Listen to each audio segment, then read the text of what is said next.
ఈ కూర వండుతున్నప్పుడు వంటింట్లో గుమగుమలాడే వాసన దట్టించి కొడుతుంది. ఇంకా రుచి కూడా నోరూరిపోతుంది అంతే. బ్యాచిలర్స్, కొత్తగా వంట నేర్చుకునే వారికి ఈ కోడివేపుడు ఒక వరం లాంటిదే. చిటికెలో నేర్చుకోవచ్చు. వంట రాని వాళ్ళు కూడా చేసుకోదగ్గ పర్ఫెక్ట్ రెసిపీ. ఎలా చేసుకోవాలో చూద్దాం. ముందుగా 3/4 కేజీ చికెన్ తీసుకొని శుభ్రం చేసి పక్కన పెట్టుకోండి. అందులో ఒక 1/2 టీ స్పూన్ పసుపు, 1/4 టీ స్పూను సాల్ట్ యాడ్ చేసుకోండి. అలాగే 1/4 టీ స్పూన్ కారం కూడా యాడ్ చేసుకోండి. 2 స్పూన్ల ఆయిల్ యాడ్ చేసుకోండి.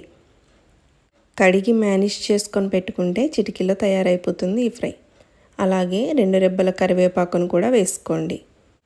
1/2 స్పూను అల్లం వెల్లుల్లి పేస్ట్ యాడ్ చేసుకోండి. ఇప్పుడు ఇది చక్కగా ముక్కకు పట్టేలాగా పిసికి మరీ కలపండి. అలాగే గంట సేపు పక్కన ఉంచి నానబెట్టుకోవాలి. ఇప్పుడు ఒక మందపాటి ప్యాన్ తీసుకొని అందులో 1/4 కప్పు ఆయిల్ వేయండి. 15 నుంచి 20 వరకు జీడిపప్పులు వేసుకోండి. సన్నగా కట్ చేసుకున్న ఒక 2 ఉల్లిపాయలు, 2 పచ్చిమిర్చిని కూడా వేసుకొని వేయించుకోండి. మళ్ళీ 2 రెబ్బల కరివేపాకును వేయండి. ఇప్పుడు ఒక 1/2 స్పూను పసుపు యాడ్ చేసుకోండి. అలాగే 1.5 స్పూను అల్లం వెల్లుల్లి పేస్ట్ వేయండి. అల్లం వెల్లుల్లి పేస్ట్ పచ్చివాసన పోయే వరకు వేయించుకోవాలి. ఇప్పుడు మనం మేనేజ్ చేసుకున్న చికెన్ని ప్యాన్లో వేసుకొని ఒకసారి మంచిగా తిప్పుకోవాలి.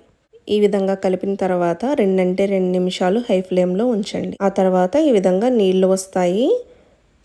మళ్ళా ఒక 2 నిమిషాలు పొయ్యి మీద పెట్టి తిప్పుతూ ఉండండి. సాల్ట్ సరిపోతుందో లేదో చూసుకొని వేసుకోండి. నేను ఒక 1/2 స్పూను వేసాను. అలాగే మరొక 1/2 స్పూను కారం యాడ్ చేశాను లాస్ట్లో.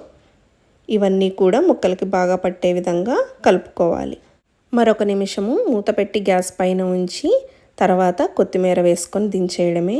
వేడి వేడి కోడివేపుడు రెడీ అయినట్లే. బ్యాచులర్స్కి, కొత్తగా వంట నేర్చుకునే వాళ్ళకి చాలా సింపుల్ రెసిపీ.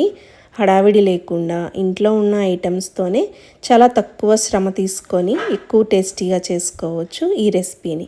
సండే వచ్చిందంటే ముక్కలేందే ముద్ద దిగదు అనుకున్న వాళ్ళకి ఇది ఒక పర్ఫెక్ట్ రెసిపీ అని చెప్పొచ్చు.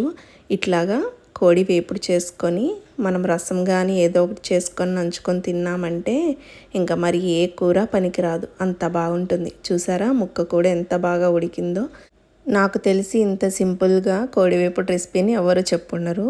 మేనేజ్ చేసుకునే విధానంలోనే అసలు కూర రుచి మనకు తెలిసిపోతుంది. అది కరెక్ట్గా వచ్చిందంటే కోడివేపుడు కరెక్ట్గా వచ్చినట్టే. మరి ఇంకెందుకు ఆలస్యము, ట్రై చేసి ఎలా వచ్చిందో నాకు కమెంట్ సెక్షన్లో తెలపండి. మరిన్ని వీడియోస్ కోసము నా ఛానల్ని ఫాలో అవ్వండి, సబ్స్క్రైబ్ చేసుకోండి.